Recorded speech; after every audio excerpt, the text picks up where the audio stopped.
hard choices, but he said there was no substitute for US engagement.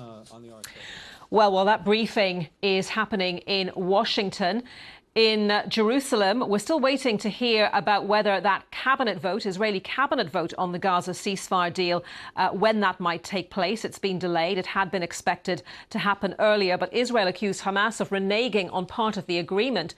One of the key points of the deal is the release of all Israeli hostages. In the first 6-week phase, 33 hostages, including women, children and elderly people, would be exchanged for Palestinian prisoners in Israeli jails. Well, I'm joined now by Moshe Emilio Lavi. His brother-in-law, Omri Miran, is among the hostages currently held in Gaza. Moshe, thank you very much for joining us. And you and the other hostage families are poised on the brink of what you hope is the return of your loved ones. What do these days, these hours feel like for you as you wait? Thank you for having me, Anita. The past few days have been very difficult. We've been advocating for 15 months. We've been hearing for so many months since May that we're on the verge of a deal.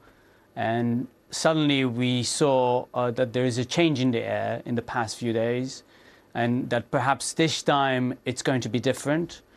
We are still hoping to hear that the deal has been reached, that the white smoke appears from the Israeli cabinet meeting and the government as well. And until we see the first hostage released, we will not believe that the deal came through. And until we'll see the last hostage being released, we will not stop fighting and advocating for our loved ones in captivity. And I'm presuming, Moshe, that Omri would not be included in that first group of hostages in the first phase. Yeah, at least according to the reports, and I'm not privy to the exact wording in the draft agreement, Omri, who is 47 years old, is not included in the first batch of hostages expected to be released. This is disappointing, because at this point, many hostage families keep stressing that 468 days have passed since October 7th, and so every hostage should be considered a humanitarian case.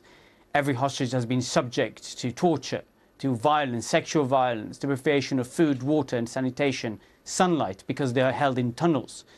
And so it's disappointing to see that not all of them are going to be released in the next couple of weeks, and that only on the 16th day of the first phase, there are going to be discussions about the next phases. We really want to see everyone released, even if it means the end of the war. Israel and Hamas both need to understand that it's been so long since the crisis started because of Hamas, and that perhaps it is time to finish this, even if it means that in the future we'll have to engage again, because the root causes of the conflict are not going to be solved by this temporary ceasefire agreement. Omri is a husband, the father of 2 young children. What's the last you heard of him? Yes, Omri is an incredible husband and father to my sister and nieces. The last we heard of Omri was in late April. Hamas released a psychological warfare video featuring him and another hostage, Keith Siegel.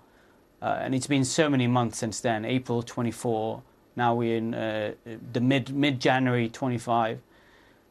We don't know his whereabouts, we don't know his conditions, but we have no reason to believe he's no longer alive.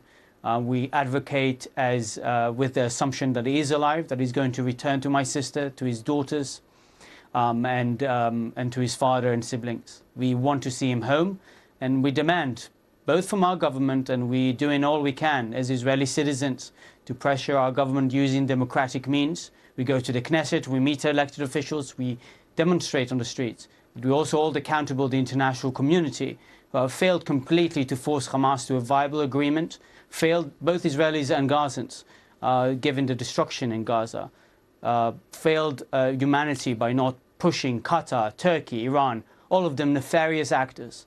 And I listened today, I was in the UK Parliament, I listened to the Foreign Minister's statement to the Parliament from the gallery, met MPs later on.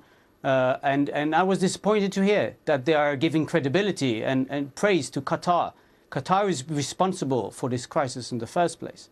Qatar is playing as a mediator, but it shouldn't be given praise. It's doing what it is expected to do and bring the hostages who were kidnapped by Hamas, which is sponsored by Qatar, home. Moshe Emilio Lavi, thank you very much for talking to us. Perhaps we can talk again when you have some more news of your brother-in-law. Thank you very much for your time. Thank you.